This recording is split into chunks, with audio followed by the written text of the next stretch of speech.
Tinawag nila akong basahan. 10 taon akong yumuko, naglaban ng kanilang maruruming damit, at tinanggap ang bawat dura ng panghahamak. Akala nila, ang halaga ko ay kasinliit ng barya sa kanilang bulsa. Pero hindi nila alam, ang inaapakan nilang sahig. Ako ang may-ari. Ang kinakain nilang steak, galing sa bulsa ko. Ngayong gabi, tatanggalin ko ang maskara. Handa na ba silang malaman na ang kanilang katulong ay ang kanilang reyna?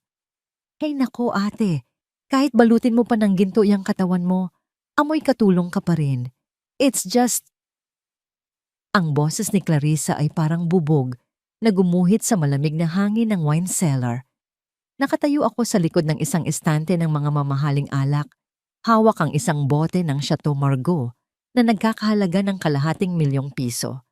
Tinitiyak ko lang na hindi ito peke para sa gaganaping Golden Gala ng aming kumpanya, ng aking kumpanya. Ang mga daliri ko na may kaunting kalyo mula sa paglalaba ng kanilang mga damit at paghahanda ng kanilang pagkain ay marahang napahigpit sa bote. Ang lamig ng salamin ay tila gumapang sa aking balat, ngunit hindi nito kayang palamigin ang apoy na biglang nagliyab sa aking dibdib. 10 taon. 10 taon ng pagtitiis, ng pagpikit ng mata, ng paglunok sa bawat masasakit na salita para sa kapayapaan na hindi naman tunay. Para sa isang pamilyang hindi ako kailanman itinuring na kapamilya. Sa bawat patak ng pawis na inalay ko para sa kanila, bakit isang dagat ng kahihiyan ang isinusukli nila sa akin? Pinilit kong alisin sa isip ang mga salita niya at ibinalik ang atensyon sa ledger na hawak ko.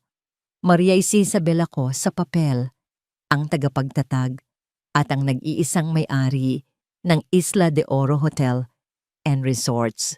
Ngunit sa mansyon na tinitirhan namin, isa lamang akong asawa ni Rafael, isang manugang na taga-probinsya, isang extra sa perpektong larawan ng kanilang pamilya. At sa araw na ito, isa akong head waitress na nag-iimbestiga sa sarili kong negosyo. May mali sa mga numero. May 10 kahon ng alak na nakalistang na i-deliver, ngunit wala sa cellar. At ang pirma sa delivery receipt. Pamilyar. Ito ang eleganteng pirma ng aking asawa, si Rafael. Napalunok ako. Hindi niya ito magagawa. Hindi si Rafael. Tila bumalik sa aking alaala. Ang huling habilin ng kanyang ama sa akin bago ito pumanaw. Nakahawak ang payat niyang kamay sa akin. Ang mga matay may pakiusap. Belle, pasensya na sa ugali ng mag-ina ko. Mahalin mo sila para sa akin. At alagaan mo si Rafael, he needs a strong woman beside him. Huwag mong bibitawan ang pamilyang ito. Tumango ako. Isang pangakong binitawan sa gitna ng aking mga luha. Ang pangakong yon ang naging tanikala ko sa loob ng 10 taon. Ang marahang kalansing ng mga bote sa di kalayuan ang nagpabalik sa akin sa kasalukuyan. Nagmamadaling umakyat si Clarissa. Ang mga takong ng kanyang sapatos ay umuukit ng tunog ng pagmamataas sa bawat hakbang. Isinara ko ang ledger at maingat na ibinalik ang bote ng alak sa lalagyan. Kailangan ko nang umuwi. Kailangan kong makita ang aking anak, ang nag-iisang liwanag sa madilim kong mundo, si Maya. Bago ako tuluyang umalis, napansin ko ang isang kahon ng Belgian chocolates sa mesa ng pastry chef. May maliit na yupi sa gilid kaya hindi na ito maiseserve sa mga bisita. Kinuha ko ito. Paborito ito ni Maya. Kahit sa ganitong paraan man lang, maipadama ko sa kanya ang tamis na ipinagkakait sa akin ng mundo. Ang pagmamaneho pauwi ay mabilis. Ang malaking gate ng mansyon ay bumukas na parang bibig ng isang halimaw na handa akong lamunin muli. Pumarada ako sa gilid, sa tabi ng mga sasakyan ng mga hardinero. Bawal kong iparada ang luma kong kotse sa main driveway. Utos ni Doña Stella ang aking biyenan. Pagpasok ko sa loob, isang nakabibinging katahimikan ang sumalubong sa akin. Kadalasan, naririnig ko ang tawanan ni Stella at Clarissa habang nanonood ng TV o ang malambing na boses ni Maya na naglalaro. Ngunit ngayon, wala. Isang masamang kutob ang gumapang sa aking puso. Dahan-dahan akong naglakad papasok. Ang bawat hakbang ay mas mabigat kaysa sa nauna. At doon, sa gitna ng malawak na sala, nakita ko ang aking anak. Si Maya, ang aking 5 taong gulang na anghel, ay nakatayo sa isang sulok, nanginginig ang maliliit na balikat. Sa sahig, sa tabi ng kanyang mga paa, ay ang nagkalat na piraso ng isang mamahaling florera. Sa tapat niya, nakatayo si Clarissa, nakapamaywang. Ang mukha ay kulubot sa galit. At sa pisngi ng aking anak, may isang mapulang marka. Isang markang hugis kamay. Hindi. Ang hangin ay tila naubos sa aking mga baga. Ang kahon ng tsokolateng hawak ko ay nahulog mula sa aking mga kamay. Ang tunog ng pagbagsak nito sa makapal na karpet ay halos hindi ko narinig. Anong nangyari dito? Ang boses ko ay basag at mahina. Tumingin sa akin si Clarissa. Ang kanyang mga mata ay puno ng paghamak. Yang magaling mong anak, binasag ang paborito kong vase. Tingnan mo, 100,000 ang halaga niyan. Ang aking mga mata ay hindi nakatingin sa basag na florera. Nakapako ang mga ito sa pulang marka, sa pisngi ni Maya. Lumapit ako sa aking anak, yumuko, at hinawakan ang kanyang mukha. Nanginginig siya sa takot. Sinampal mo ba siya? Tanong ko. Ang bawat salita ay may bigat ng bakal. Tinaasan ako ng kilay ni Clarissa. Oo, at kulang pa yan. Dapat sa batang yan dinidisiplina. Palibhasa, wala kang kwentang ina. Sa sandaling iyon, may pumutok sa loob ko. Hindi ito galit na sumisigaw. Ito ay isang malamig, nakakamatay na katahimikan. Ang pangako ko sa aking biyenang lalaki. Ang 10 taon ng pagpapakumbaba. Ang lahat ng yun ay nag-abo at tinangay ng hangin. Tumingala ako mula sa aking anak at tumingin ng diretso sa mga mata ni Clarissa. Ang babaeng kaharap niya ngayon ay hindi na ang maamong si Maria. Ang kaharap niya ay si Maria Isabel, ang emperatrice ng imperyong inaapakan niya. At ang imperyong ito ay babagsak sa kanyang ulo. Dahan-dahan kong idinampi ang balot ng yelo sa namamagang pisngi ni Maya.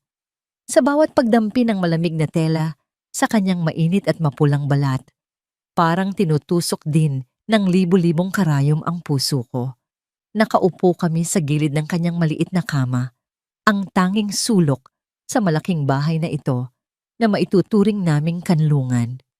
Ang ilaw ng lampshade ay nagbibigay ng madilim na anino sa kanyang inosenteng mukha, na ngayon ay nababahira ng takot at kalituhan.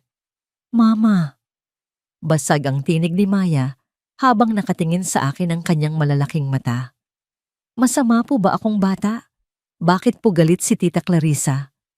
Pinigil ko ang pag-init ng sulok ng aking mga mata. Hinaplos ko ang kanyang buhok, pilit na ngumingiti kahit na ang kalooban ko ay gumuguho na. Hindi anak, napakabait mong bata. Anghel ka ni Mama. Di ba? Siguro, pagod lang si tita mo. Ang pagsisinungaling sa sarili kong anak ang pinakamasakit na uri ng pagtataksil. Pero paano ko ipapaliwanag sa isang 5 taong gulang na ang tanging kasalanan niya ay ang pagiging anak ko? Na ang dugo na nananalaytay sa kanya ay kinasusuklaman ng pamilyang dapat sanang nagmamahal sa kanya? Mama, kailan po tayo yayaman? Tanong niya ulit. Ang boses ay puno ng pag-asa. Sabi kasi ni tita, hampas lupa daw tayo. Kapag yumaman na po tayo, hindi na nila ako sasaktan, di ba? Ang tanong na yon ay parang sampal na mas masakit pa sa ginawa ni Clarissa. Niyakap ko ng mahigpit si Maya. Ibinaon ang mukha ko sa kanyang leeg para hindi niya makita ang pagbagsak ng luha ko. Kung alam mo lang, anak. Kung alam mo lang na ang kama na hinihigaan mo, ang bahay na tinitirhan natin, at ang kumpanyang ipinagmamalaki ng tita mo ay sa atin. Tayo ang may-ari ng kaharian, pero tayo ang nakatira sa kulungan. Nang makatulog na si Maya, dahan-dahan akong lumabas ng kwarto. Ang amoy ng bawang at mantikilya ay sumalubong sa akin mula sa dining area. Rinig na rinig ko ang tawanan nina Doña Stella at Clarissa kasabay ng tunog ng mga kubyertos na tumatama sa mamahaling porselana. Sumilip ako mula sa hamba ng pinto ng kusina. Nakahain sa mahabang mesa ang mga sugpo, alimango at ang paborito nilang steak. Ang alak na iniinom nila ay ang parehong brand na inilista ko kanina sa inventory. Masaya silang nagkukwentuhan, tila walang nangyaring pananakit kanina, tila walang batang umiyak. Dumiretso ako sa dirty kitchen, ang masikip at mainit na parte ng bahay kung saan nagluluto ang mga katulong. Doon, sa ibabaw ng lababo, nakahain ang aking hapunan, isang pirasong pritong tuyo at sinangag na kanin. Naupo ako sa maliit na bangkito, ang ingay ng kanilang kasiyahan sa air-conditioned na dining room ay tila nanunuya sa akin habang kinakamay ko ang tuyo. Ito ang realidad ng buhay ko. Ako ang nagbabayad para sa kanilang kapistahan habang ako ay namumulot ng mga mumo. Ang bawat subo ng maalat na isda ay may halong pait ng aking sitwasyon. Bumukas ang pinto sa likod at pumasok si Rafael. Amoy na amoy ko ang mamahaling pabango na iniregalo ko sa kanya noong nakaraang Pasko. Nakasuot siya ng plansadong polo, gwapo at kagalang-galang tingnan. Pero nang magtama ang aming mga paningin, nakita ko ang agad na pag-iwas niya. "Kumain ka na?" tanong niya. Hindi makatingin ng diretsyo. Lumapit siya sa ref para kumuha ng tubig, iniiwasang makita ang ulam ko. Sinampal ni Clarissa si Maya. Sabi ko ng diretsyo, hindi na nagpaligoy-ligoy. Ang boses ko ay mahina, pero matalim. Natigilan si Rafael sa pag-inom. Bumuntong hininga siya. Isang tunog na sanay na akong marinig. Ang tunog ng pagsuko. "Isabel, alam ko. Narinig ko kanina." "Narinig mo?" Tumayo ako. Nanginginig ang mga kamay. "Narinig mo at wala kang ginawa?" "Rafael, anak mo yon. 5 taong gulang pa lang siya." Lumapit siya sa akin at hinawakan ang mga balikat ko, pero tinabig ko ang mga kamay niya. "Hon, please." Pakiusap niya. Ang mukha ay puno ng pagod. "Intindihin mo na lang muna si Clarissa. Stress siya sa preparations para sa gala. Alam mo naman ang ugali ni Mama at Clarissa, di ba? Kapag pinatulan natin, lalo lang gugulo.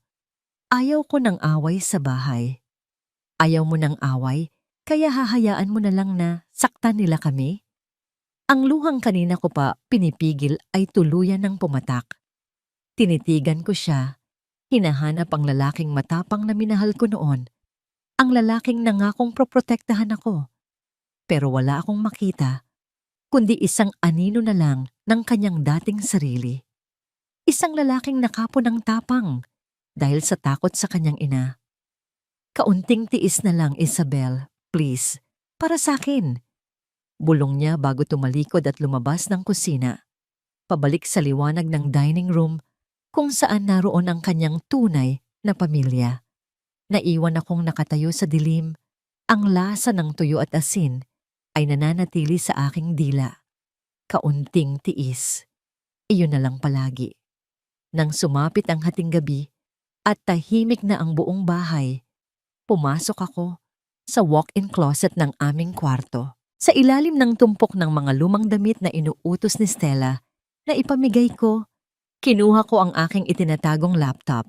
Pagbukas ng screen, nagbago ang hangin sa paligid ko. Wala na ang maamong si Isabel. Ang humaharap sa screen ay si Moy, ang chairman ng board. Binuksan ko ang financial report para sa Golden Gala. Nakita ko ang request for additional funds na ipinadala ni Clarissa. 5 milyong piso para daw sa emergency logistics. Alam kong kasinungalingan ito.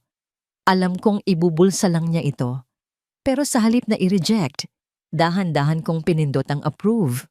Isang mapait na ngiti ang gumuhit sa aking mga labi. "Sige, Clarissa, kunin mo ang pera. Magpakalunod ka sa kasakiman mo. Dahil ang bawat sentimo na ninanakaw mo ngayon ay magiging kadena na hihila sa'yo pababa sa impyerno kapag dumating ang tamang panahon. Ang ebidensya ay naiipon. Ang patibong ay nakahanda na. Kinabukasan, habang naghahanda ako ng almusal, pumasok si Doña Stella sa kusina. Nakasuot siya ng silk robe, hawak ang isang tasa ng kape na ako ang nagtimpla. Maria, tawag niya nang hindi man lang tumitingin sa akin. Nagkaproblema sa staffing ng catering para sa gala bukas. Kulang ng tao. Huminto ako sa paghihiwa ng prutas. Ano po ang ibig ninyong sabihin, Mama? Humarap siya sa akin. Isang ngiting matamis, ngunit nakakalas ang nakapaskil sa kanyang mukha. Ikaw ang magsaserve sa VIP table namin. Total, sanay ka naman sa ganyang trabaho, di ba? At least, magkakaroon ka ng silbi sa kumpanya ng asawa mo. Naramdaman ko ang paghinto ng tibok ng puso ko. Gusto niya akong gawing utusan sa harap ng mga business partners, sa harap ng media, sa mismong gabi ng anibersaryo ng kumpanyang ako ang may-ari. Gusto niyang ipamukha sa lahat na ako ay hamak na alipin lamang. Pinigilan ko ang panginginig ng aking kamay na hawak ang kutsilyo. Huminga ako ng malalim. Kung ito ang gusto mo, Stella, pagbibigyan kita.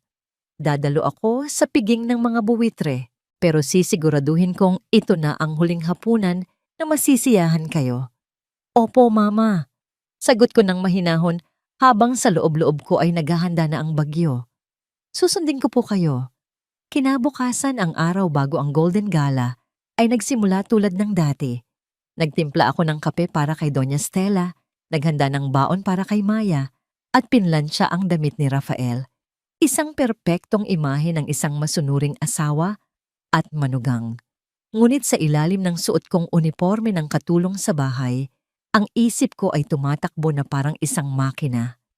Ngayon ang araw ng lihim na audit. Pagdating sa Isla de Oro, hindi ako dumiretso sa pantry ng mga staff.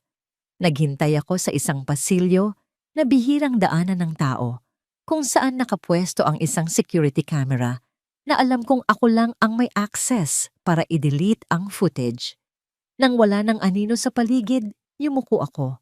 Dahan-dahan kong hinubad ang luma at pudpud kong sapatos na pangserbisyo. Mula sa ilalim ng naninilaw na sole, maingat kong kinuha ang isang manipis na card, isang master key card na kayang magbukas ng lahat ng pinto sa hotel na ito. Mula sa presidential suite hanggang sa pinakasikretong silid. Ang server room ay malamig at tahimik. Tanging ang mahinang ugong ng mga computer ang maririnig. Ang lamig ay tila gumapang sa aking mga braso, ngunit ang dugo ko ay kumukulo sa determinasyon. Isinaksak ko ang isang maliit na USB drive sa main server. Ilang sandali lang, ang lahat ng files ng Isla de Oro sa loob ng nakaraang 5 taon ay nasa aking mga kamay na. Umupo ako sa sahig, sa gitna ng mga kumukurap na ilaw ng teknolohiya, at sinimula ng paghahanap. Hindi nagtagal, nakita ko ito. Isang folder na may pangalang Project Angel Wings, isang charity fund na itinatag ng aking yumaong biyenan para sa mga batang may malubhang karamdaman. Napakaganda ng pangalan, pero ang laman ay demonyo. Nakita ko ang mga transaksyon. Milyon-milyong piso ang inilalabas buwan-buwan. Ang mga pangalan ng mga supplier ay peke. Ang mga resibo ay gawa-gawa lang. At lahat ng approval ay may pirma ni Clarissa. Ang dugo ko ay tila nagyelo sa aking mga ugat. Tiningnan ko ang proposal ng charity.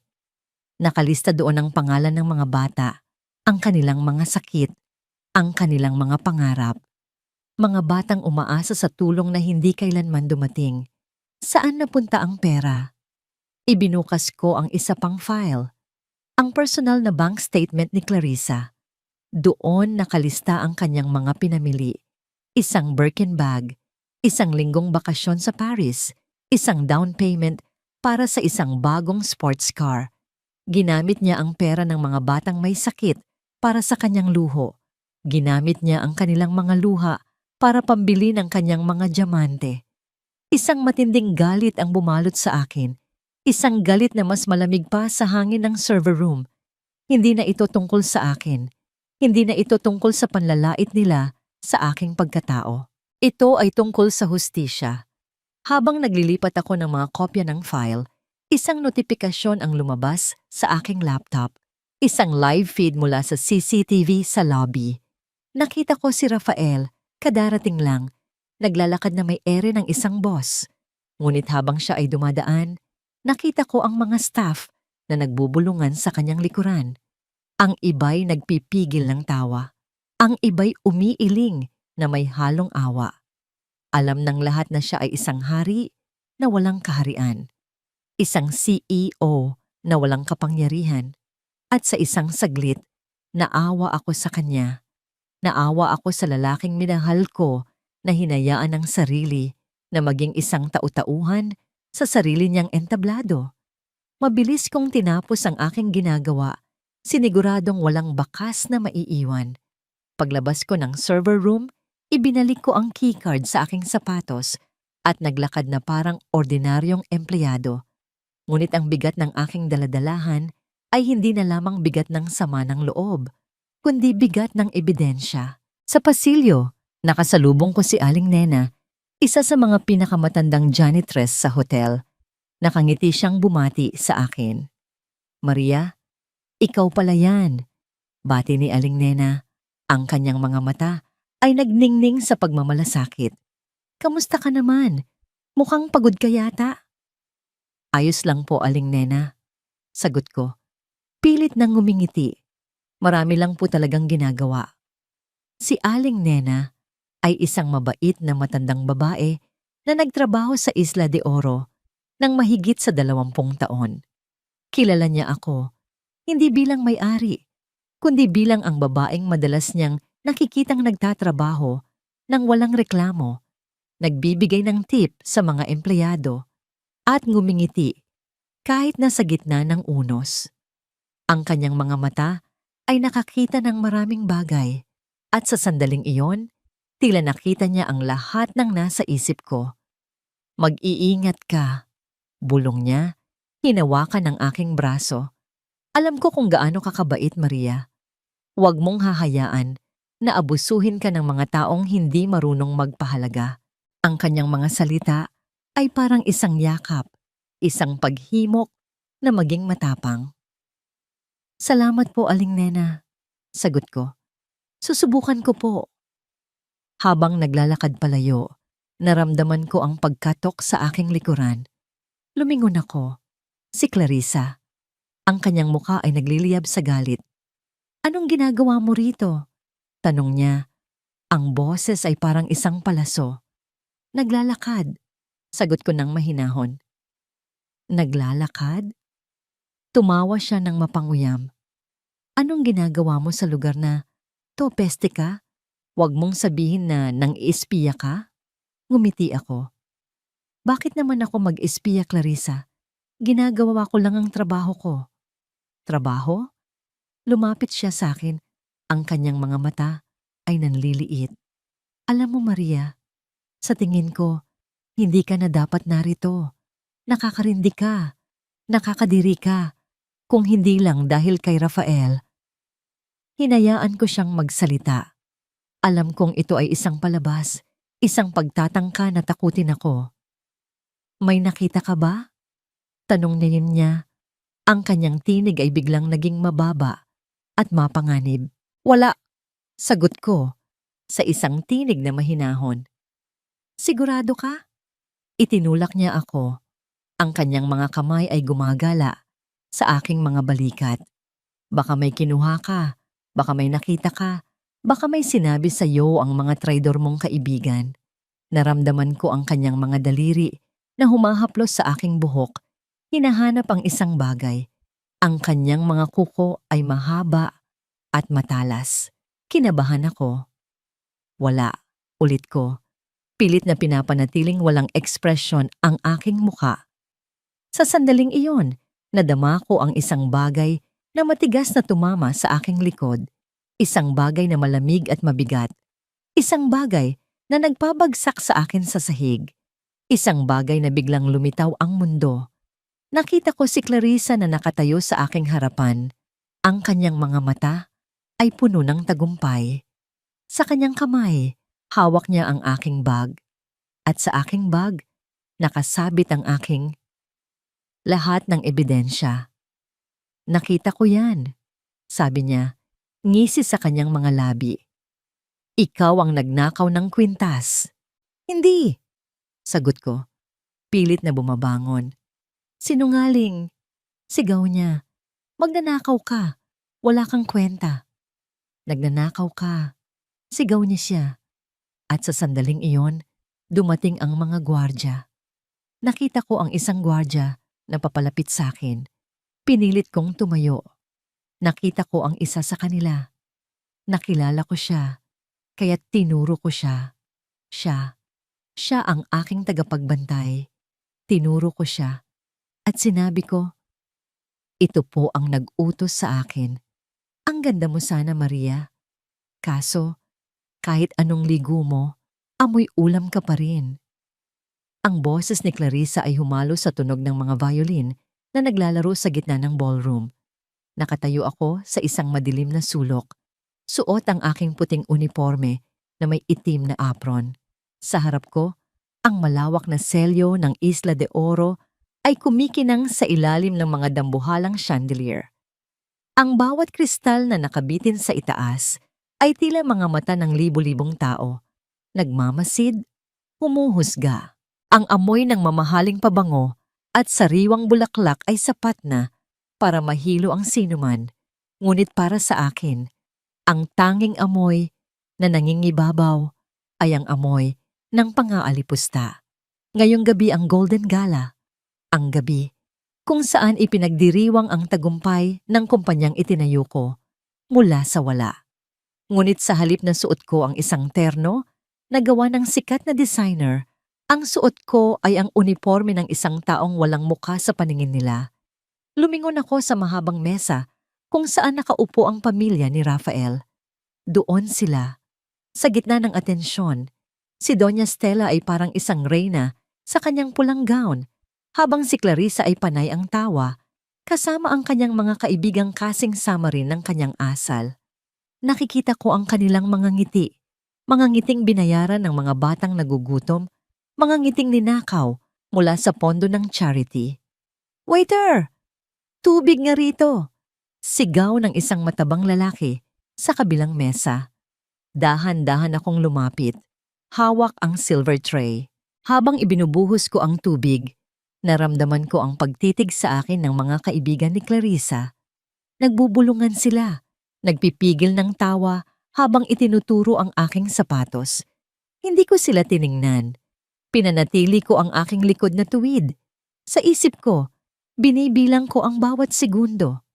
Ang bawat paghamak ay isang utang na sisingilin ko ng may interes. Maria, halika rito. Tawag ni Doña Stella. Hindi niya kailangang sumigaw. Sapat na ang kanyang malamig na tinig para makuha ang atensyon ng mga tao sa paligid. Lumapit ako sa kanilang mesa. Nakita ko si Rafael. Nakasuot siya ng tuxedo. Mukhang kagalang-galang. Ngunit ang kanyang mga mata ay nakatitig lamang sa kanyang baso. Hindi siya makatingin sa akin. Alam kong nahihiya siya. Nahihiya siya dahil ang kanyang asawa ay nagsisilbi sa harap ng kanyang mga kasamahan sa negosyo. Pero ang mas masakit, hindi siya nahihiya para sa akin. Nahihiya siya para sa kanyang sarili. Pakidala itong mga maruruming plato sa kusina. Utos ni Stella. Sabay tulak ng isang platong may tira-tirang pagkain sa harap ko. At pakibilisan, baka mamaya ay mapagkamalan ka pang bisita rito. Nakakahiya sa mga totoong tao. Kinuha ko ang plato. Sa isang maikling sandali, nagtama ang paningin namin ni Rafael. Nakita ko ang paggalaw ng kanyang panga. Gusto niyang magsalita, alam ko. Ngunit nang tignan siya ni Stella, agad siyang yumuko. Opo, ma'am, sagot ko. Ang salitang ma'am ay parang lason sa aking dila. Habang naglalakad ako, pabalik sa kusina, naramdaman ko ang isang kamay na humawak sa siko ko. Si Rafael pala. Hinila niya ako sa isang maliit na pasilyo, malayo sa mga mata ng mga bisita. "Isabel, sorry," bulong niya. Ang boses ay puno ng pait. Inayos niya ang pagkakatali ng aking apron, ang kanyang mga daliri ay nanginginig ng bahagya. "Sana hindi mo na lang tinanggap ang gusto ni Mama. Hindi mo kailangang gawin ito." Tumingin ako ng diretso sa kanyang mga mata. "Ginagawa ko ito dahil gusto nilang ipakita kung nasaan ang lugar ko, Rafael, at hinahayaan mo sila. Alam mong wala akong magawa." Giit niya. Ngumiti ako ng mapait. Inayos ko ang kanyang kabate, isang huling haplos ng pagmamahal bago ang lahat ay magbago. "May magagawa ka, Rafael. Pinili mo lang na tumahimik. Pero huwag kang mag-alala. Malapit na itong matapos." Bago pa siya makasagot, narinig namin ang malakas na kalansing ng baso mula sa ballroom. Isang tunog na tila hudyat ng pagsisimula ng gulo. Mabilis akong lumabas ng pasilyo at bumalik sa sulyap ng lahat. Nakita ko si Clarissa na nakatayo, malapit sa gitna ng stage, hawak ang isang baso ng pulang alak. Nakatingin siya sa akin nang may kakaibang kinang sa kanyang mga mata, isang kinang na alam kong nangangahulugan ng panganib. "Maria, dito." Sigaw niya. Ang boses ay sapat na para tumingin ang lahat ng VIP. May dumi ang sapatos ni Madam Victoria. "Pakilinis naman Mukhang ikaw lang ang may karanasan sa pagluhod dito." Ang buong ballroom ay biglang tumahimik. Ang mga violin ay huminto sa pagtugtog. Libo-libong pares ng mga mata ang nakatuon sa akin. Nakita ko ang mapanuyang nga ng ngiti sa mga labi ni Clarissa. Nakita ko ang pag-aabang ng mga buwitre sa aking pagbagsak. Hinawakan ko ng mahigpit ang aking tray. Ang bawat hininga ko ay tila may kasamang apoy. Ito na ang sandaling hinihintay nila. Ang sandali kung saan tuluyan nilang sisirain ang aking dangal sa harap ng buong mundo. Ngunit hindi nila alam, sa ilalim ng aking puting apron, ang master keycard ko ay nakahanda na.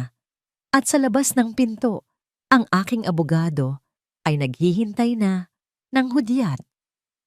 "Luhod, Maria, hindi mo ba narinig?" Ang sabi ko, "Punasan mo ang sapatos ni Madam Victoria. Ngayon din." Ang boses ni Clarissa ay matalas at puno ng pangungutya, na umalingaw-ngaw sa gitna ng biglang natahimik na ballroom.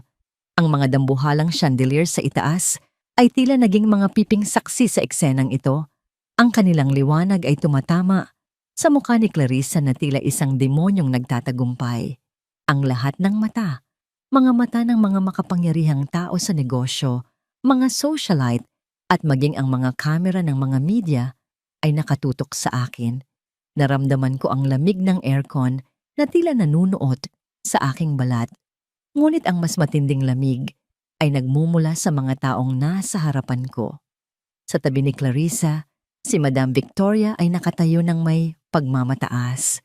Tiningnan niya ako mula ulo hanggang paa. Ang kanyang mga labi ay bahagyang nakataas sa pandidiri. Itong babaeng ito? Siya ba ang asawa ni Rafael?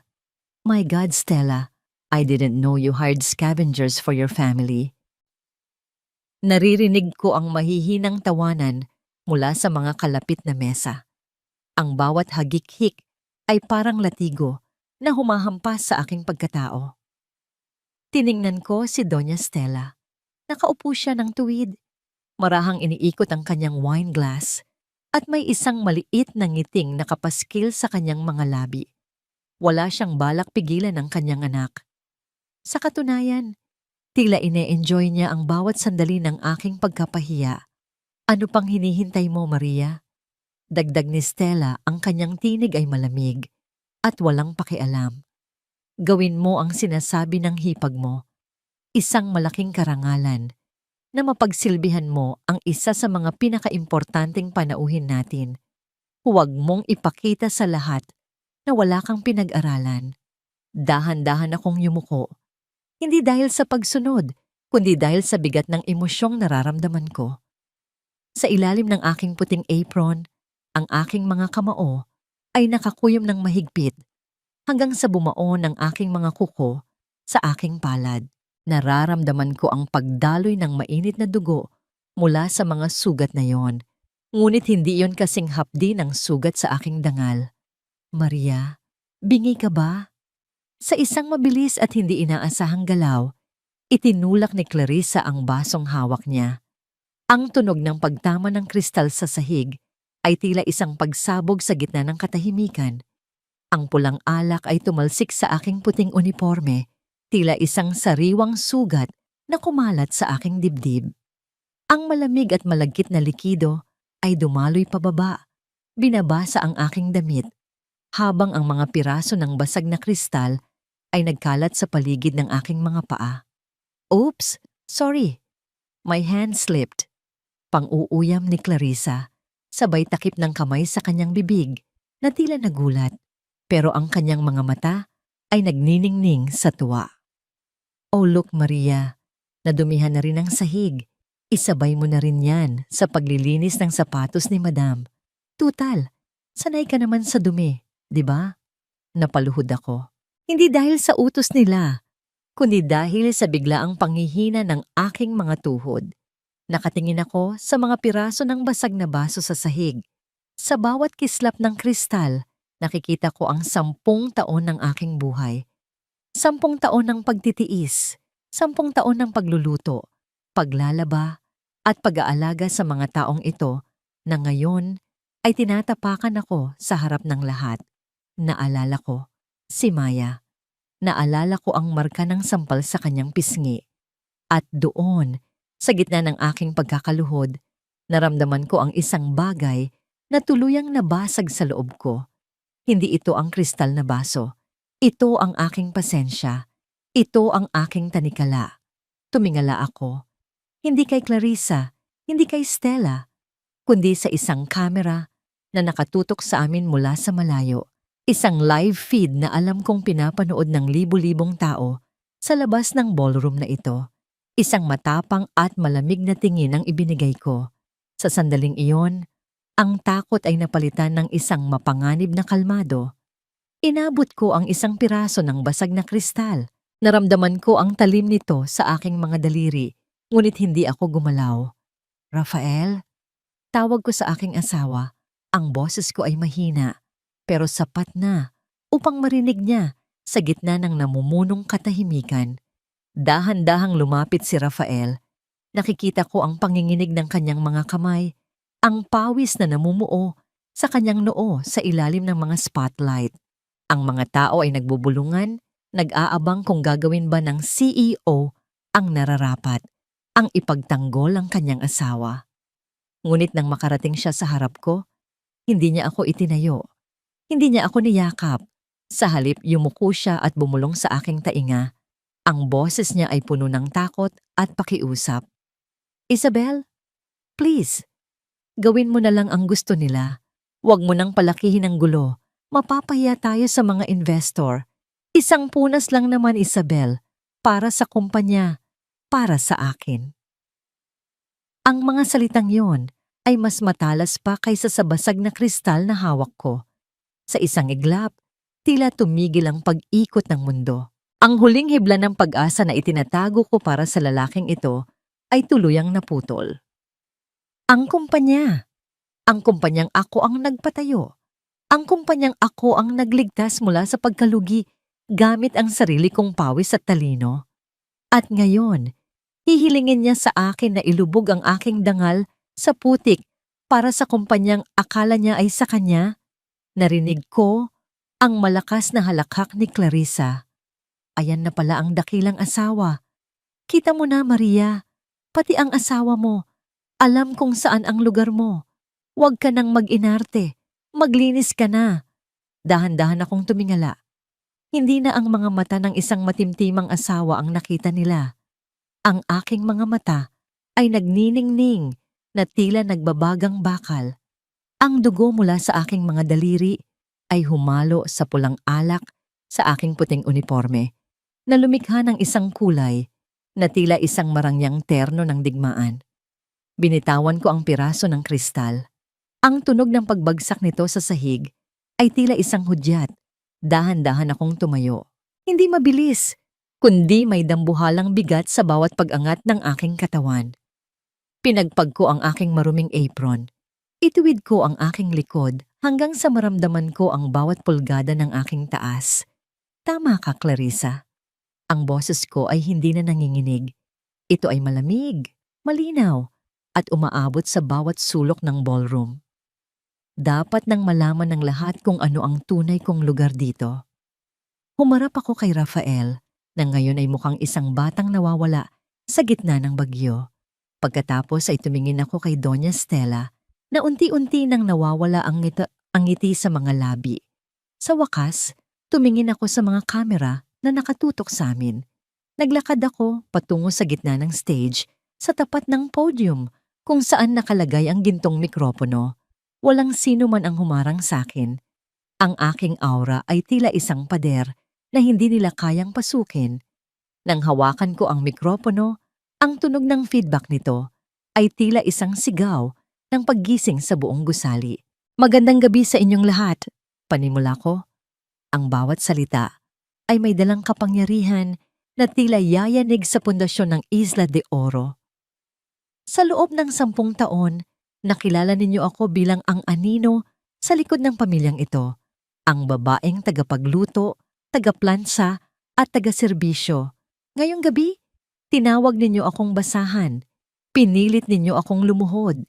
Tumingin ako ng diretso kay Clarissa na ngayon ay nagsisimula ng mamutla. Pero bago ninyo tuluyang itapon ang basahan na ito, baka gusto ninyong malaman kung kaninong pera ang ginamit ninyo pambili ng mga gown na suot ninyo. Baka gusto ninyong malaman kung kaninong pirma ang kailangan para hindi kayo kaladkarin palabas ng hotel na ito dahil sa mga utang ninyo. Naramdaman ko ang tensyon sa buong paligid. Ang mga waiter ay huminto sa paggalaw. Ang mga guest ay nakalimutan ang kanilang mga pagkain. Attorney Santos, pasok! Sigaw ko sa isang malakas na tinig. Mula sa malaking pintuan ng ballroom, pumasok ang isang lalaking nakasuit. Hawak ang isang makapal na folder. Ang lahat ay lumingon. Siya ang pinakasikat at pinakamahal na abogado sa bansa. Ang abogado na tanging ang pinakamayayaman lamang ang kayang kumuha. Humarap ako muli sa mikropono.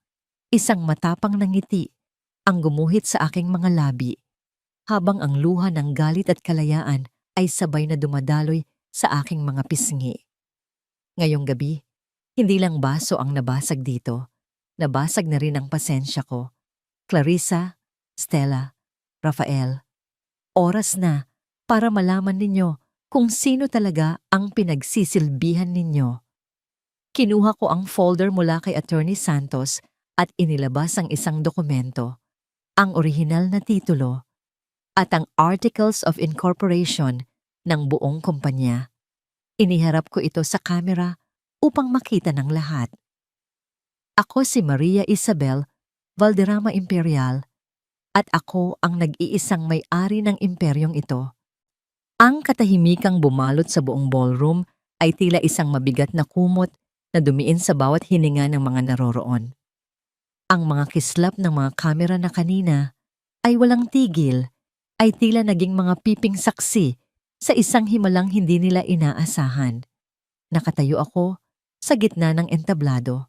Ang aking maruming apron ay nakalawit pa rin sa aking baywang, isang matinding kaibahan sa gintong mikroponong hawak ko. Ngunit sa pagkakataong ito, hindi na ako ang Maria na tinitingnan nila ng may awa. Ito ay isang malaking biro. Ang boses ni Clarissa ay bumasag sa katahimikan, matinis at nanginginig sa takot na pilit niyang itinatago sa likod ng isang pilit na tawa. Matingnan mo siya. Nag-iilusyon na ang katulong mo. Attorney Santos, bakit ka nagpapadala sa laro ng babaeng ito? Hindi sumagot si Attorney Santos. Sa halip lumapit siya sa gitna at binuksan ang kanyang leather case.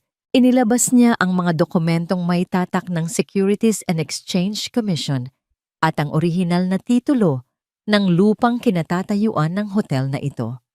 Makinig kayong lahat. Ang boses ni Attorney Santos ay umalingaw-ngaw, puno ng awtoridad. Ang lahat ng ari-arian ng Isla de Oro Group of Companies, kasama na ang mansyong tinitirhan ng pamilya Valderrama, ay nakarehistro sa ilalim ng pangalang Maria Isabel Valderrama Imperial. Si Ginoong Rafael Valderrama ay itinalaga lamang bilang kinatawan, ngunit ang lahat ng pondo at kapangyarihan ay nagmumula sa aking kliyente. Nakita ko ang dahan-dahang pagbagsak ng balikat ni Rafael.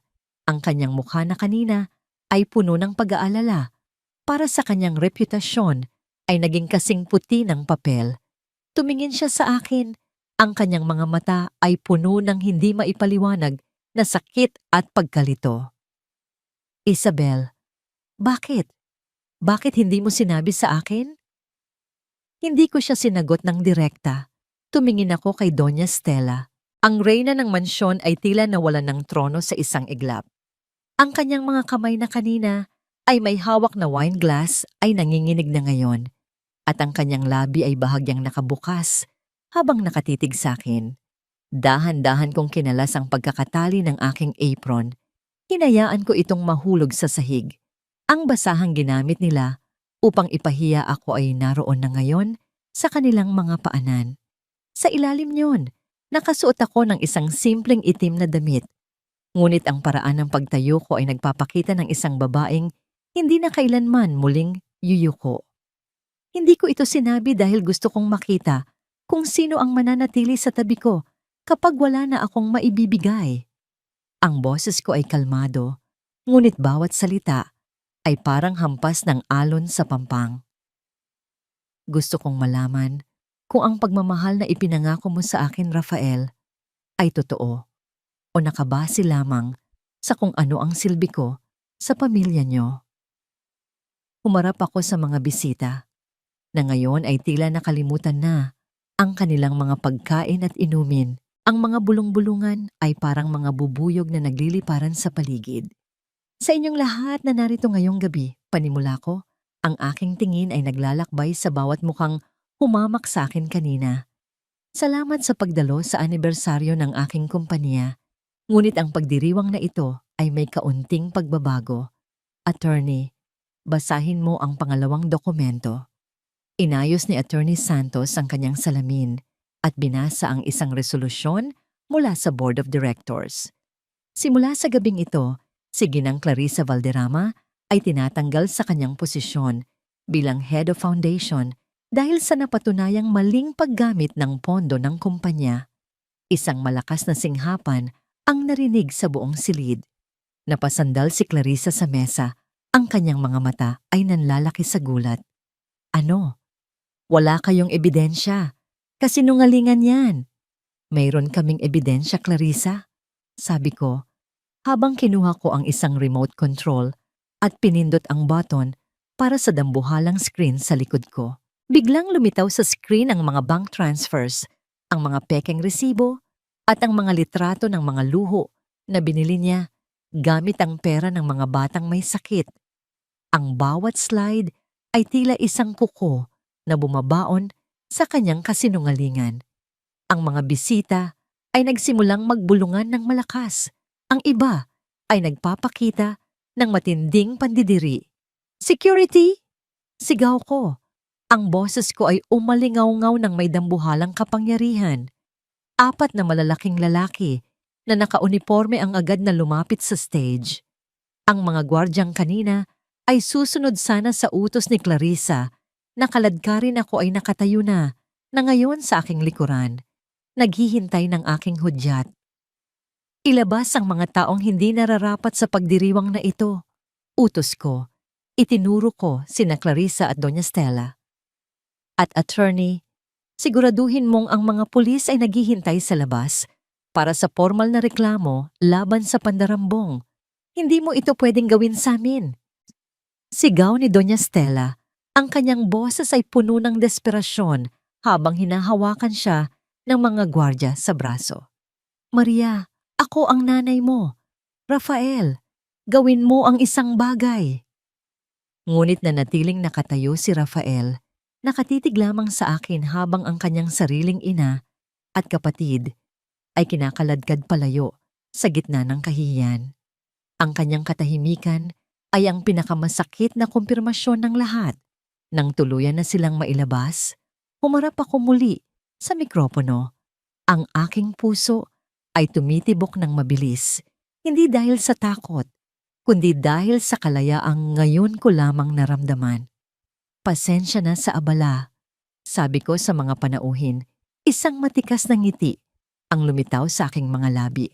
Ngunit ang Isla de Oro ay nasa ilalim na ngayon ng tunay na pamamahala. Magpatuloy kayo sa inyong hapunan. At Rafael, lumingon ako sa aking asawa na ngayon ay nag-iisang nakatayo sa gitna ng malawak na ballroom, tila isang aninong naiwan ng bagyo. Ang susi ng mansyon, iwan mo sa lamesa bago ka umalis bukas ng umaga. Iniwan ko ang mikropono at naglakad pababa ng entablado. Ang bawat hakbang ko sa pulang carpet ay tila isang pagtapos sa isang kabanata ng aking buhay. Ngunit habang naglalakad ako, naramdaman ko ang bigat sa aking dibdib. Ang tagumpay ay matamis, ngunit bakit tila may bahagi ng puso ko na naiwan sa basag na kristal sa sahig?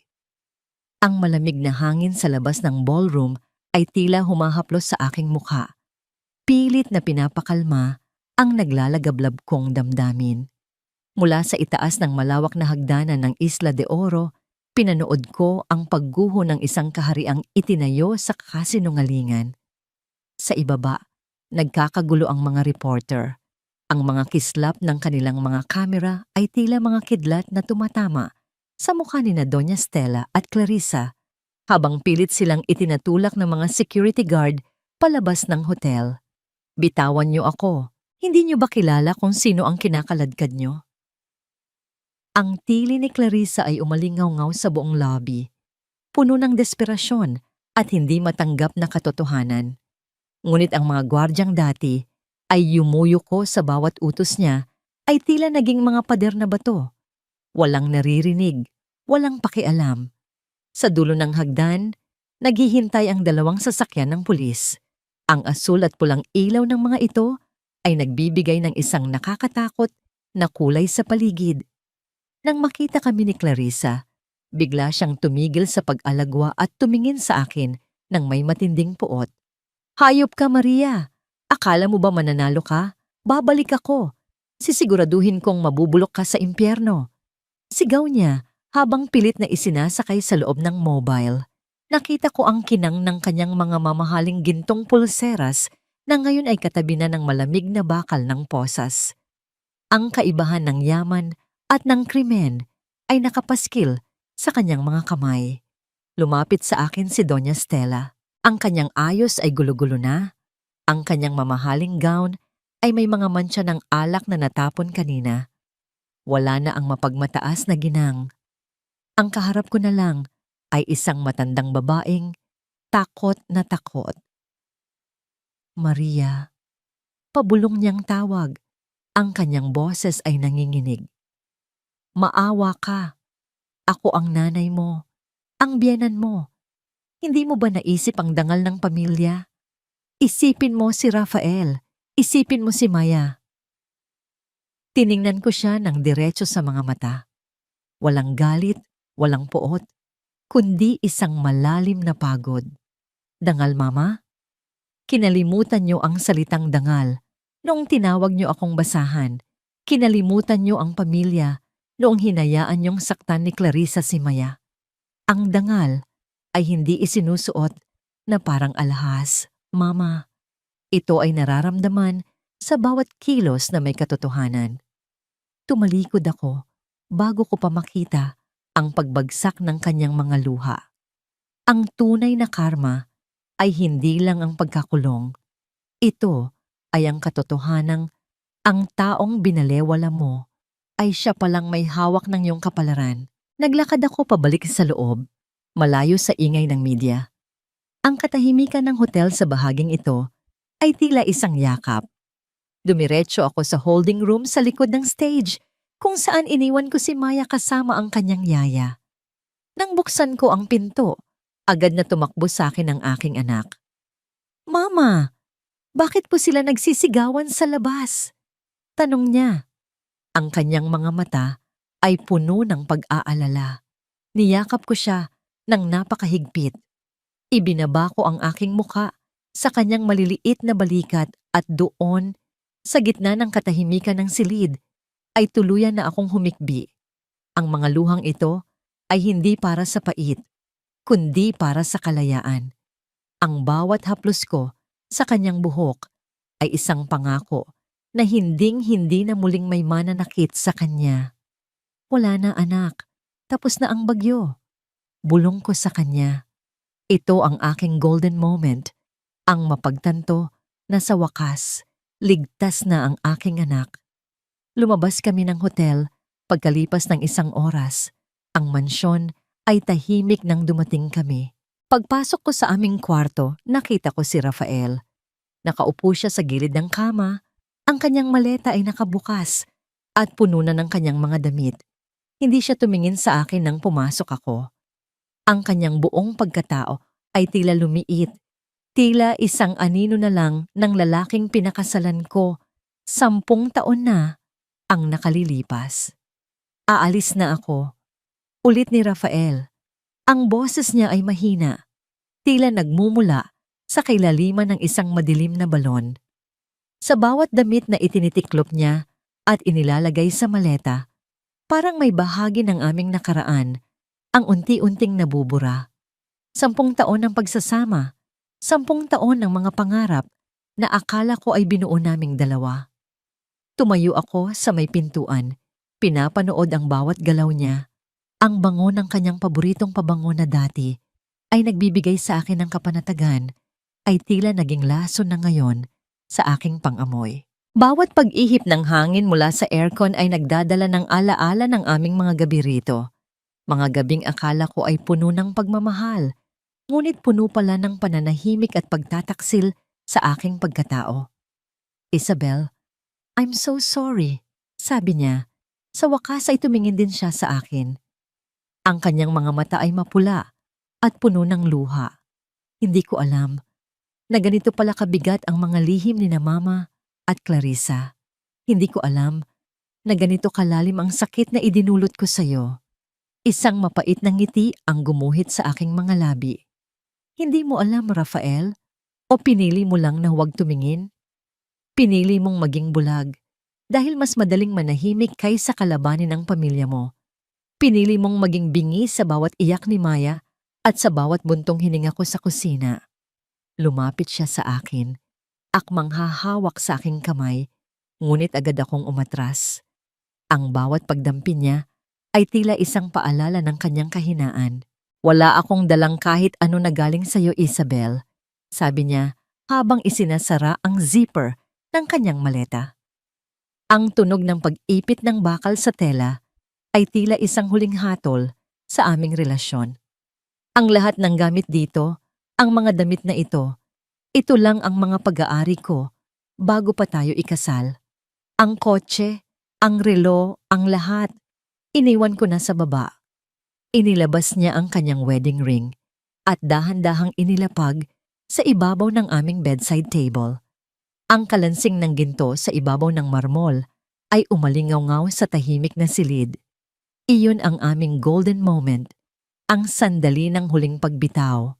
Nakita ko ang bakas ng singsing sa kanyang daliri, isang puting marka na magsisilbing paalala ng isang pangakong napako. Saan ka pupunta? Tanong ko, kahit na alam kong wala na akong pakialam. Hindi ko alam. Siguro sa isang maliit na paupahan. Kailangan kong simulan ang pagbabayad sa lahat ng kinuha ni na Mama sa kumpanya. Magtatrabaho ako, Isabel, hindi bilang CEO, kundi bilang isang ordinaryong tao. Gagamitin ko ang natitira kong dangal para kahit papaano ay makatingin pa ako ng diretso kay Maya balang araw. Naglakad siya palabas ng kwarto, dala ang kanyang nag-iisang maleta. Sinundan ko siya ng tingin hanggang sa bumaba siya ng hagdanan. Ang tunog ng kanyang mga hakbang sa sahig na kahoy ay tila isang mabagal na martsa ng pag-alis. Nang marinig ko ang pagbukas at pagsara ng malaking pinto ng mansyon, doon ko lang naramdaman ang tunay na bigat ng katahimikan. Mag-isa na ako. Ang malaking mansyong ito, na dati ay puno ng mapanait na salita at mga utos ay akin na. Pero sa gitna ng tagumpay ko, bakit tila may butas sa aking dibdib? Pumunta ako sa bintana at hinawi ang kurtina. Nakita ko ang sasakyan ni Rafael na dahan-dahang lumalabas ng gate. Ang pula ng taillights nito ay unti-unting naglaho sa dilim ng kalsada. Napatingin ako sa aking mga kamay. Malinis na ang mga ito. Wala na ang amoy ng bawang. Wala na ang mantsa ng alak. Pero habang tinitingnan ko ang singsing na iniwan niya, isang tanong ang pumasok sa aking isip. Sapat na ba ang hustisya para mapunan ng 10 taon ng nawalang pagkatao? Kinabukasan, ang balita tungkol sa pagkakaresto kay Clarissa at ang pagpapatalsik sa pamilya Valderrama ay naging headline sa lahat ng pahayagan. Ang social media ay puno ng papuri para sa lihim na emperatriz. Pero sa gitna ng ingay, isang tawag mula kay Attorney Santos ang nagpabalik sa akin sa realidad. Madam Maria, may problema tayo. Ang boses niya ay seryoso. May isang dokumentong nakita sa personal na vault ni Clarissa. Hindi lang kumpanya ang ninakawan niya. May kaugnayan ito sa aksidenteng ikinamatay ng inyong biyenang lalaki. 10 taon na ang nakalilipas. Nanigas ang buong katawan ko. Ang boses ni Attorney Santos ay tila naging isang malayong ugong. Ang lihim ng nakaraan ay tila hindi pa tapos magparamdam. Ang tagumpay ay parang isang marangyang hapunan na kinakain mo ng mag-isa sa gitna ng isang napakalawak at napakatahimik na bulwagan. Masarap ang bawat putahe, nagkikinangan ang mga pilak na kubyertos, ngunit sa bawat pagnguya mo, ang tanging maririnig mo ay ang sarili mong paghinga. Nakatayo ako sa gitna ng sala ng mansyon, hawak ang isang baso ng mainit na tsa. Ang bango ng chamomile ay humahalo sa amoy ng bagong linis na sahig. Ang sahig na dati ay kailangan kong kuskusin hanggang sa mamula ang aking mga palad.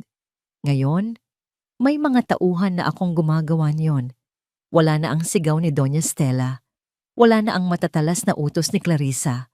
Ang mansyon ay malinis, maayos, at sa wakas ay akin na. Pero sa bawat sulok na tinitingnan ko, tila may mga anino ng nakaraan na pilit akong hinahabol. Ang katahimikan sa loob ng bahay ay tila isang bagong uri ng ingay na hindi ko pa nakasanayan. Kinabukasan, maaga akong nagpunta sa opisina ni Attorney Santos. Ang gusali ay gawa sa salamin at asero, malamig at formal. Pagpasok ko sa kanyang silid, agad niyang inilapag ang isang dilaw na envelope sa ibabaw ng kanyang mesa. Ang tunog ng papel sa ibabaw ng kahoy ay tila isang hudyat ng panibagong bagyo.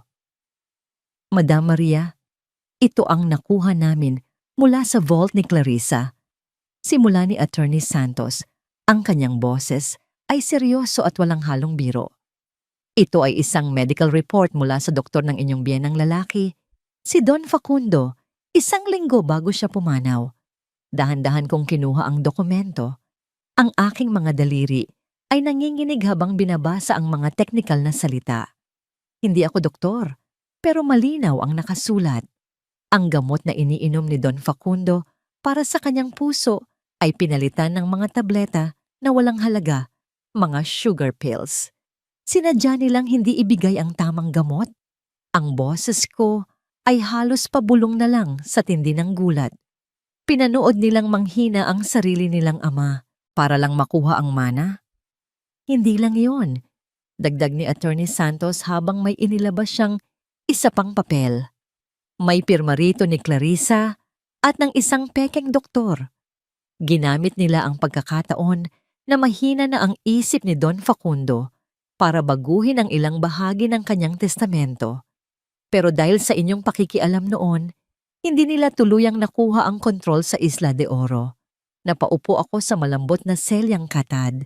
Naramdaman ko ang matinding hilo, si Don Facundo, ang tanging tao sa pamilyang ito na tumingin sa akin bilang isang tao at hindi bilang isang katulong. Ang lalaking naniwala sa aking talino, at nag-iwan sa akin ng susi ng kanyang imperyo. Pinatay nila ang taong nagbigay sa kanila ng lahat. Ang galit na akala ko ay natapos na noong gabi ng gala ay muling nag-alab. Mas matindi at mas mapait. Nasaan ang mga pulis? Tanong ko. Ang aking mga mata ay nagniningning sa determinasyon. Inihahanda na ang karagdagang demanda, Madam. Hindi na lang ito pandarambong. Ito ay murder by omission. Paglabas ko ng opisina, hindi ako umuwi. Nagmaneho ako patungo sa isang bahagi ng lungsod na bihirang puntahan ng mga taong mayayaman. Isang construction site sa gilid ng isang abalang kalsada. Itinigil ko ang aking sasakyan sa malayo at pinanood ang mga manggagawa na may suot na orange na vest at dilaw na helmet. Doon ko siya nakita. Si Rafael. Nakauniforme siya ng pangkarpintero, ang kanyang mukha ay puno ng alikabok at pawis. Ang kanyang mga kamay na dati ay tanging panulat at baso ng wine ang hawak, ngayon ay bumubuhat ng mabibigat na semento. Nakita ko ang pagod sa kanyang bawat galaw. Nakita ko ang paghinto niya para uminom ng tubig mula sa isang plastik na bote habang nakaupo sa isang tumpok ng mga hollow blocks.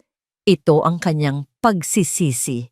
Pinili niyang magtrabaho ng marangal para bayaran ang mga utang ng kanyang pamilya. Isang bahagi ng puso ko ang gustong bumaba at takbohin siya. Ngunit ang alaala ng kanyang pananahimik noon ay tila isang pader na humaharang sa akin. Huminga ako ng malalim at pinaandar ang sasakyan. Hindi pa ito ang tamang panahon para sa pagpapatawad. Nang makabalik ako sa mansyon, dumiretso ako sa lumang silid-aklatan ni Don Facundo. Doon, sa gitna ng amoy ng mga lumang libro, hinanap ko ang kanyang paboritong Biblia. Naalala ko, lagi niya itong binabasa bago siya matulog. Habang binubuklat ko ang mga pahina, isang manipis na piraso ng papel ang nahulog mula sa gitna. Isang liham na sulat kamay. Para kay Maria Isabel, ang nakasulat sa labas. Ang aking puso ay tumibok ng mabilis. Binuksan ko ang liham at binasa ang mga salitang tila nagmumula sa kabilang buhay. Bel, anak, alam kong pagdating ng araw na mababasa mo ito, marami ka ng pinagdaanan. Patawarin mo ako kung iniwan ko sa iyong mga balikat ang bigat ng pamilyang ito. Alam ko ang ginagawa ni Stella at Clarissa. Alam ko ang lason sa kanilang mga puso. Pero alam ko rin na ikaw ang tanging lunas. Huwag kang matakot na maging matapang, Bel. Pero tandaan mo, ang tunay na kapangyarihan ay wala sa paghihiganti, kundi sa kakayahang magsimula muli ng may malinis na budhi. May isa pa akong lihim na hindi ko nasabi sa iyo, tungkol sa iyong tunay na mga magulang. Nabitiwan ko ang liham.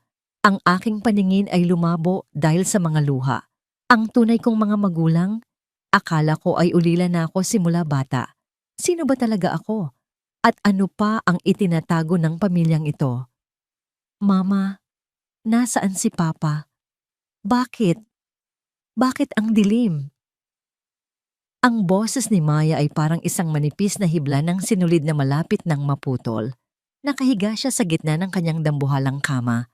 Ang kanyang balat na dati ay kulay kape at masigla ay ngayon ay maputla at nagliliyab sa lagnat. Ang bawat paghinga niya ay may kasamang huni ng hirap, isang tunog na nagpapaliit sa aking mundo hanggang sa maging kasing sikip ng isang dibdib na hindi makahinga. Hinawakan ko ang kanyang maliit na kamay. Napakainit nito. Sa sandaling iyon, tiningnan ko ang paligid ng kwarto, ang mga mamahaling kurtina, ang mga imported na laruan, ang chandelier na nagkakahalaga ng milyon. Wala itong silbi. Ang lahat ng bilyon ko sa bangko ay hindi kayang palamigin ang noo ng aking anak. Ang lahat ng kapangyarihan ko ay walang kwenta laban sa isang simpleng sakit na dulot ng pangungulila. Narito lang si Mama, anak. Nandito lang ako. Bulong ko. Pilit na pinapatatag ang aking boses habang ang luha ko ay tahimik na bumabagsak sa kanyang kumot. Gusto ko si Papa. Mama, please. Tawagan mo si Papa. Ang hiling na yon ay parang isang punyal na bumaon sa aking puso. Sa loob ng ilang linggo, pinilit kong burahin si Rafael sa aming buhay. Pinilit kong ipakita sa mundo na kaya ko. Pero sa harap ng paghihirap ng aking anak, ang aking pride ay tila isang pader na gawa sa buhangin na unti-unting tinatangay ng agos. Hindi na ako nag-isip. Kinuha ko ang aking telepono at tinawagan ang foreman sa construction site na pinuntahan ko noong nakaraang araw. Pagkalipas ng ilang ring, isang baritonong boses ang sumagot. Ang boses na dati ay nagbibigay sa akin ng inis. Ngayon ay tila isang lifeline na kinakailangan ko. Rafael, si Maya, mataas ang lagnat niya. Hinahanap ka niya. Hindi na siya nagtanong. Narinig ko ang pagbagsak ng kung anong mabigat na bagay sa kabilang linya. Marahil ay ang kanyang gamit sa trabaho, bago ang tawag ay naputol. Pagkalipas ng 30 minuto, narinig ko ang mabilis na yabag ng mga paa sa pasilyo ng mansyon. Ang mga hakbang na yon ay hindi katulad ng mga hakbang ng mga tauhan ko na laging maingat at tahimik. Ang mga hakbang na ito ay mabibigat, nagmamadali, at puno ng takot. Bumukas ang pinto. Doon stood Rafael. Nakauniforme pa rin siya ng pang-construction. Ang kanyang polo ay basa ng pawis at may mga mantsa ng semento. Ang kanyang mga mukha ay may bakas ng uling at alikabok. Sa gitna ng aking malinis at marangyang mansyon, mukha siyang isang estranghero mula sa ibang mundo. Ngunit nang makita niya si Maya, ang lahat ng dumi sa kanyang katawan ay tila nawalan ng halaga. Maya, tawag niya. Ang kanyang boses ay nanginginig sa takot. Lalapit sana siya, ngunit bigla siyang huminto. Tiningnan niya ang kanyang maruming kamay at ang puting-puting kamay ng anak. Nakita ko ang pag-aalangan sa kanyang mga mata. Ang kahihiyang nararamdaman niya sa harap ng karangyaang dati ay sa kanya rin. Rafael, huwag mo nang isipin yan. Lapitan mo siya. Sabi ko, ang aking tinig ay mas malambot na kaysa sa inaasahan ko. Dali-dali siyang lumapit at lumuhod sa sahig sa tabi ng kama. Maingat niyang hinawakan ang kamay ni Maya. Tila natatakot na baka madumihan niya ang anak. Papa's here, baby. Nandito na si Papa. Huwag ka nang matakot. Sa isang himala, tila kumalma ang paghinga ni Maya. Ang kanyang mga mata na kanina ay nakapikit ng mahigpit ay dahan-dahang bumukas. Isang mahinang ngiti ang gumuhit sa kanyang mga labi. Papa, amoy semento ka po. Natawa ng bahagya si Rafael habang umiiyak. Pasensya na anak. Nagtatrabaho kasi si Papa para sa'yo. Para kapag magaling ka na, mabibili ko na ang paborito mong ice cream gamit ang sarili kong pawis. Ito ang aming golden moment. Isang sandali kung saan ang pera, ang paghihiganti, at ang galit ay natunaw sa init ng isang tunay na pagmamahal. Pinanood ko silang dalawa. Nakita ko ang isang bagong Rafael, hindi na ang CEO na sunod-sunuran sa ina, kundi isang lalaking handang magpakababa at magpakapagod para sa kanyang pamilya. Nanatili si Rafael sa tabi ni Maya hanggang sa bumaba ang lagnat nito at tuluyan ng makatulog ng mahimbing. Nang lumabas kami ng kwarto para mag-usap sa veranda, ang sikat ng buwan ay tumama sa kanyang pagod na mukha. Salamat, Isabel. Salamat sa pagtawag sa akin. Simula niya, hindi makatingin ng diretso. Alam kong wala akong karapatang narito, pero hindi ko kayang matiis ang anak ko. Nagtatrabaho ka talaga sa construction? Tanong ko, tinitingnan ang mga kalyo sa kanyang kamay. Tumango siya. Gusto kong maranasan ang hirap na dinanas mo noon, Isabel.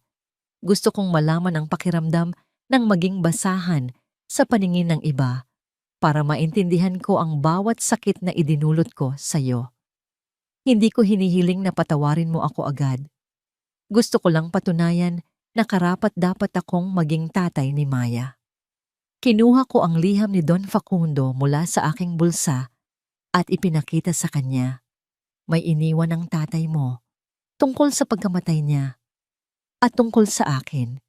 Nang mabasa ni Rafael ang tungkol sa pagpapalit ng gamot, nakita ko ang matinding galit at pandidiri sa kanyang mga mata. Sina Mama, pinatay nila si Papa? Paano nila nagawa yon? Hindi lang yon, Rafael. Ang sabi ng tatay mo sa huling bahagi ng liham, may lihim tungkol sa mga tunay kong magulang. May nabanggit siyang isang pangalan, Severino Imperial. Nabitawan ni Rafael ang papel. Ang kanyang muka ay naging kasing puti ng papel. Severino Imperial? Isabel. Siya ang nagtatag ng karibal na kumpanya ng Isla de Oro. Ang taong sinasabi ni Mama na sumira sa buhay ng pamilya namin bago ka pa dumating. Isang matinding kilabot ang gumapang sa aking likuran. Kung ang tatay ko ay isang imperial at ang pamilya Valderrama ay magkaaway ng mga imperial, bakit ako ipinakasal ni Don Facundo kay Rafael? Bago pa kami makapag-isip ng malalim, isang malakas na tunog ng sirena ng pulis ang narinig namin mula sa labas ng gate. Ngunit hindi ito para sa amin. Ang aming security guard ay tumakbo patungo sa amin, hingal na hingal. Madam, si Clarissa po. Nakatakas siya habang inililipat ng kulungan at may natanggap kaming ulat. Papunta siya rito. Ang takot na akala ko ay natapos na ay muling bumangon. Ang basag na kristal ay tila may mga piraso pa na hindi ko pa nalilinis at handa itong sumugat muli. Walang sayo, Maria. Lahat ng ito dapat ay sa akin. Ang boses ni Clarissa ay hindi na ang matinis na boses ng isang prinsesa. Ito ay gumaralgal, puno ng puot at baliw na desperasyon na umalingaw-ngaw mula sa madilim na pasilyo ng mansyon. Sa labas, ang ulan ay nagsimulang bumuhos ng malakas. Ang bawat patak sa bubong ay tila mga martilyo na nambubugbog sa aking kaba. Ang mansyon na dati ay simbolo ng aking tagumpay, ngayon ay tila naging isang malaking bitag. Nakatayo ako sa harap ng pinto ng kwarto ni Maya, nakaharang ang aking katawan sa tanging pasukan. Sa likuran ko, naririnig ko ang mahinang ubo ng aking anak na kasalukuyan pa ring nakikipaglaban sa lagnat. Ang aking mga kamay ay nanginginig, hindi dahil sa takot para sa sarili ko, kundi dahil sa takot para sa buhay na ipinagkatiwala sa akin. Isang matalim na liwanag mula sa kidlat ang tumama sa bintana at doon ko siya nakita. Si Clarissa, basang-basa ng ulan, ang kanyang mamahaling damit ay putikan na at ang kanyang buhok ay nakadikit sa kanyang mukha na parang mga itim na ahas. Sa kanyang kamay, hawak niya ang isang piraso ng basag na bote ng alak, ang huling sandata ng isang taong wala nang mawawala. Clarissa, itigil mo na ito. Ang boses ni Rafa ay nanggaling sa aking gilid. Huminga ako ng malalim nang makita ko si Rafael na humakbang sa harap ko. Ang kanyang mga balikat ay malawak, ang kanyang tindig ay matatag. Wala na ang mamahaling tuksido. Suot niya ang maruming t-shirt ng isang kargador. Ngunit sa mga matang yon, nakita ko ang isang higanting handang makipaglaban. Ang kanyang mga kamay na puno ng kalyo ay nakakuyom. Kuya, ipagtatanggol mo ang babaeng yan? Tumawa si Clarissa, isang tunog na mas masakit pa sa kulog. Siya ang sumira sa atin. Siya ang nagnakaw ng lahat. Dahil sa kanya nakulong si Mama. Dahil sa kanya, namumuhay ako sa dumi. Hindi siya ang sumira sa atin, Clarissa. Mahinahong sabi ni Rafael habang dahan-dahang lumalapit sa kanyang kapatid. Tayo ang sumira sa sarili natin. Ang kasakiman niyo ni Mama, ang pumatay kay Papa, at ang kahinaan ko, ang nagpahintulot sa inyo na saktan ang kaisa-isang babaeng nagmahal sa akin ng totoo. Sa isang iglap, sumugod si Clarissa. Ang basag na bote ay iwinasiwas niya ng may pumatay na layunin. Pipikit na sana ako sa takot, ngunit narinig ko ang tunog ng pagtama ng laman sa matigas na bagay. Nang imulat ko ang aking mga mata, nakita ko si Rafael. Sinalo niya ang braso ni Clarissa. Ang talim ng bote ay gumuhit sa braso ni Rafael, nag-iwan ng isang mahabang sugat, ngunit hindi siya natinag. Hindi mo na sila muling masasaktan, bulong ni Rafael, gamit ang kanyang lakas na nakuha mula sa pagbubuhat ng semento sa construction site. Madali niyang naagaw ang bote at napin sa dingding ang nagwawalang si Clarissa. Ito ang yung aming golden moment. Hindi ang mga bilyon ko sa bangko, kundi ang makita ang asawa ko na sa wakas ay nahanap ang kanyang gulugod para protektahan kami. Ang dugo na dumadaloy sa kanyang braso ay tila isang sakripisyo para sa lahat ng taong nanahimik siya. Bitawan mo ako! Bitawan mo ako! Sigaw ni Clarissa hanggang sa mawalan siya ng lakas at tuluyang mapaluhod sa sahig, umiiyak ng mapait. Ang kanyang pagkatao ay tuluyang gumuho kasabay ng pagdating ng mga pulis na kanina pa namin tinawagan. Nang mailabas na si Clarissa at muling bumalik ang katahimikan sa mansyon, dinala ko si Rafael sa sala para gamutin ang kanyang sugat. Habang maingat kong nililinis ang hiwa sa kanyang braso, ang bango ng antiseptic ay humahalo sa amoy ng ulan sa kanyang balat. Bakit mo ginawa yon? Tanong ko. Ang aking boses ay puno ng emosyon. Tumingin siya sa akin. Ang kanyang mga mata ay puno ng pagsisisi at pag-ibig. Dahil iyon ang dapat kong ginawa. 10 taon na ang nakalilipas, Isabel. Ang sugat na ito ay gagaling. Pero ang sugat na idinulot ko sa puso mo, iyon ang susubukan kong gamutin habang buhay. Sa gitna ng aming pag-uusap, lumapit si Attorney Santos. May hawak siyang isang lumang itim na kahon na nakuha raw mula sa mga gamit na iniwan ni Clarissa sa kanyang pagtakas. Madam Maria, Ginoong Rafael, ito ang kasagutan sa lihim ni Don Facundo, sabi ni Attorney. Binuksan ko ang kahon. Sa loob ay may isang gintong locket na may inisyal na SI at isang lumang dokumento ng adoption. Binasa ko ang nakasulat. Ang aking tunay na ama, si Severino Imperial, ay hindi kaaway ni Don Facundo. Sila ay matalik na magkaibigan. Ipinagkatiwala ako ni Severino kay Facundo bago siya mamatay sa isang plane crash dahil alam niyang may mga taong gustong pumatay sa kanya para makuha ang Imperial Empire. Ang kasal namin ni Rafael ay hindi isang aksidente. Ito ay plano ni Don Facundo para pag-isahin ang dalawang imperyo at protektahan ako mula sa sarili kong kamag-anak na nagnanais ng aking kayamanan. Napahawak ako sa aking dibdib. Ang lahat ng hirap ko, ang pagiging basahan ko sa bahay na ito ay bahagi ng isang mas malaking pagsubok para ihanda ako sa aking tunay na trono. Isabel, tawag ni Rafael, habang hinahawakan ng aking kamay. Hindi kita pinakasalan dahil sa kayamanan mo. Pinakasalan kita dahil ikaw ang babaeng nagturo sa akin kung paano magmahal at kung papayagan mo ako, gusto kong magsimula muli. Hindi bilang CEO at chairman, kundi bilang Rafael at Maria. Tumingin ako sa labas ng bintana. Ang ulan ay tumitigil na at sa malayo, ang unang sinag ng bukang liwayway ay nagsisimulang sumilip. Ang gabi ng mga buwitre ay tapos na.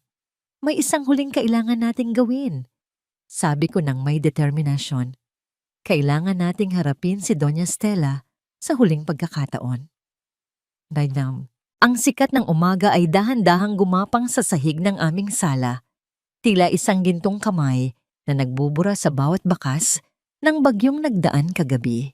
Sa labas, ang mga ibon ay nagsimulang umawit sa gitna ng mga basang dahon, isang himig ng panibagong simula. Ngunit bago ko tuluyang mayakap ang kapayapaang ito, alam kong may isang huling anino pa akong kailangang harapin. Nakatayo ako sa harap ng isang maliit at lumang bahay sa labas ng lungsod.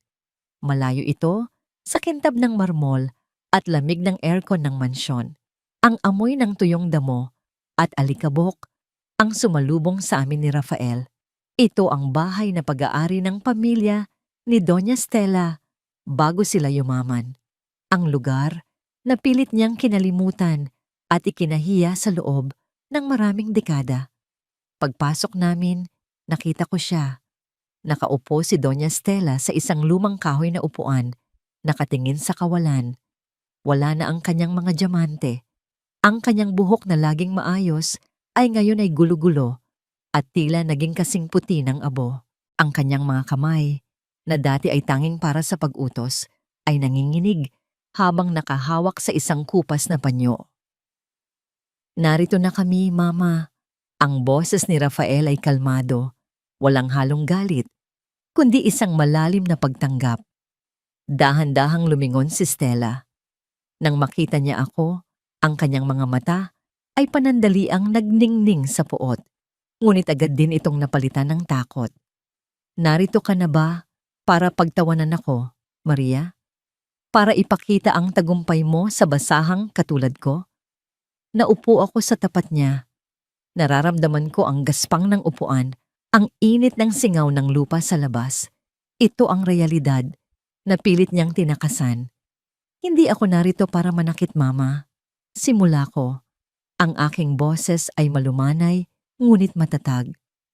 Narito ako para ibalik sa inyo ang isang bagay na matagal niyo nang naiwala, ang inyong katotohanan. Ang lahat ng karangyaan na tinamasa ninyo ay galing sa pagtataksil sa kaibigan at pagpatay sa sarili ninyong asawa. Ang bawat sentimo na ginastos ninyo ay may bahid ng dugo ni Don Facundo. Napahikbi si Stella, isang tunog na parang isang tuyong sanga na nabali. Ginawa ko lang ang lahat para hindi tayo bumalik sa hirap. Ayaw ko nang maging mahirap, Rafael. Ayaw ko nang amuyin ang alikabok. Pero sa pagtakas mo sa alikabok, naging mas marumi ang kaluluwa mo, Ma. Sabi ni Rafael, lumuhod siya sa harap ng kanyang ina at hinawakan ang nanginginig nitong mga kamay. Ito na ang huling pagkakataon mo. Inamin na ni Clarissa ang lahat. Ang tanging paraan para gumaan ang parusa mo ay ang pagsasabi ng buong katotohanan sa korte. Tumayo ako at lumapit sa bintana. Pinanood ang mga bata na naglalaro sa kalsada. Simple lang ang buhay nila, walang mga bilyon. Pero ang kanilang mga tawa ay mas tunay pa sa anumang party na dinaluhan ko sa Isla de Oro. Tutulungan ko kayo, Mama. Sabi ko nang hindi lumingon. Hindi dahil sa kailangan ko, kundi dahil iyon ang turo sa akin ni Don Facundo, ang magpatawad para sa sarili kong kapayapaan. Bibigyan ko kayo ng sapat na pondo para mabuhay ng maayos dito sa probinsya, malayo sa ingay ng media at sa tukso ng kapangyarihan. Pero hinding-hindi nyo na muling makikita si Maya. Hindi ko hahayaang mahawakan nyo ang puso ng aking anak, ng inyong mga lason. Ito ang aming golden moment ng paghihiwalay. Ang makita ang dating makapangyarihang reyna na ngayon ay isang matandang babaeng nagsisisi sa gitna ng kanyang mga pagkakamali. Iniwan namin siya roon, kasama ang kanyang mga alaala at ang pagkakataong maging tao muli sa gitna ng katahimikan. Paglabas namin, naramdaman ko ang isang malaking pasanin na nawala sa aking mga balikat. Ang hangin ay tila naging mas magaan. Sumakay kami sa sasakyan at bumalik sa mansyon. Ang mansyong ngayon ay tatawagin na naming tahanan. Pagkalipas ng ilang buwan, ang Isla de Oro at ang Imperial Empire ay tuluyan ng nagsama. Ngunit sa halip na maging isang malamig na korporasyon, ginawa ko itong isang pundasyon para sa mga taong nangangailangan. Ang Project Angel Wings ay muling nabuhay. Sa pagkakataong ito, ang bawat sentimo ay napupunta sa mga batang may sakit sa pangalan ni Don Facundo at Severino Imperial. Isang gabi, habang nakaupo kami ni Rafael sa veranda, pinapanood si Maya na masayang naglalaro sa damuhan. Kasama ang aming aso, naramdaman ko ang init ng kamay ni Rafael na humawak sa akin. Ang kanyang mga kalyo ay naroon pa rin.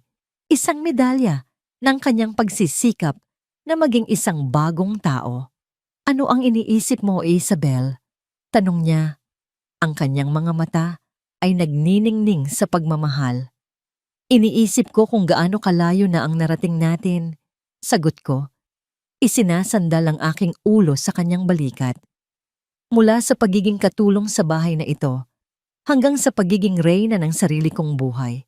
Pero alam mo, Rafael, Ang pinakamalaking kayamanan na nahanap ko ay hindi ang titulo o ang pera. Ano?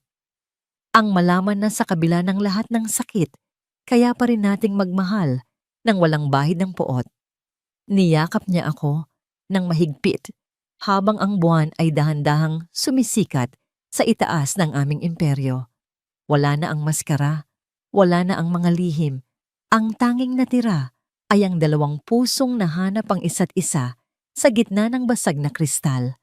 At ngayon ay handa nang bumuo ng isang bukas na kasing ningning ng mga bituin. Ang aming kwento ay hindi natapos sa paghihiganti. Natapos ito sa paghilom.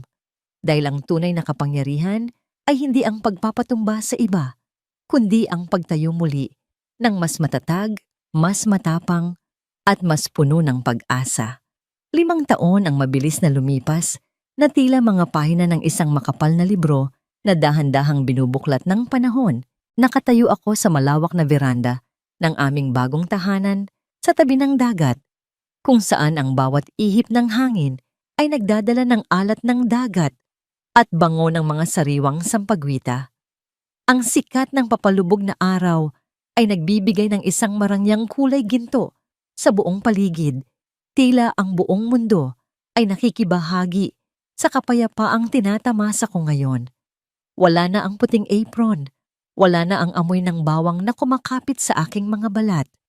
Ang mga kamay ko, na dati ay puno ng sugat at kalyo mula sa pagtatrabaho sa kusina ni Stella, ay maayos na ngayon. Ngunit kung titingnan ng mabuti, naroon pa rin ang maliliit na bakas, mga pilat na hindi ko nais ikubli. Ang mga ito ay hindi na mga marka ng kahihiyan. Ang mga ito ay mga medalyang nagpapaalala sa akin kung gaano ako naging matatag. Mula sa malayo naririnig ko ang masayang tawa ng 2 bata. Si Maya, na ngayon ay isang matalino at masayang 10 taong gulang, ay hinahabol ang kanyang maliit na kapatid na si Gabriel sa mapuputing buhangin. Sa bawat takbo at tawa nila, nakikita ko ang bunga ng lahat ng aking ipinaglaban. Ang aking mga anak ay lalaking may alam sa halaga ng bawat sentimo, ngunit masigit ang halaga ng respeto sa kapwa. Masyado ka na namang malalim ang iniisip, mahal. Naramdaman ko ang mainit na bisig ni Rafael na yumakap sa akin mula sa likuran. Isinandal ko ang aking ulo sa kanyang dibdib, pinapakinggan ang matatag at payapang tibok ng kanyang puso. Hindi na siya ang lalaking takot sa sariling anino. Ang Rafael na kasama ko ngayon ay ang katuwang ko sa pagpapatakbo ng Imperial Isla de Oro Foundation. Siya ang nangunguna sa pagtatayo ng mga paaralan para sa mga anak ng mga manggagawa, gamit ang parehong mga kamay na natutong humawak ng semento at martilyo noong panahong nagpapakababa siya para sa aming kapatawaran. Iniisip ko lang kung gaano kaganda ang buhay, Rafael. Bulong ko habang hinahawakan ng kanyang kamay. Ang kanyang wedding ring ay muling kumikinang sa kanyang daliri. Isang simbolo ng pangakong muling binuo mula sa mga piraso ng basag na kristal. Kumusta na kaya sila? Tanong niya ng mahinahon. Alam ko ang tinutukoy niya. 1 buwan na ang nakalilipas nang bisitahin namin si Clarissa sa kumpanya. Hindi siya nakaupo sa isang opisina. Siya ang head chef ng aming staff canteen. Doon, sa gitna ng init ng kalan at ingay ng mga kawali, nahanap niya ang kanyang tunay na hilig. Natutunan niyang ang tunay na sarap ng pagkain ay wala sa presyo nito, kundi sa pagmamahal na ibinibigay mo sa mga taong pinaglilingkuran mo.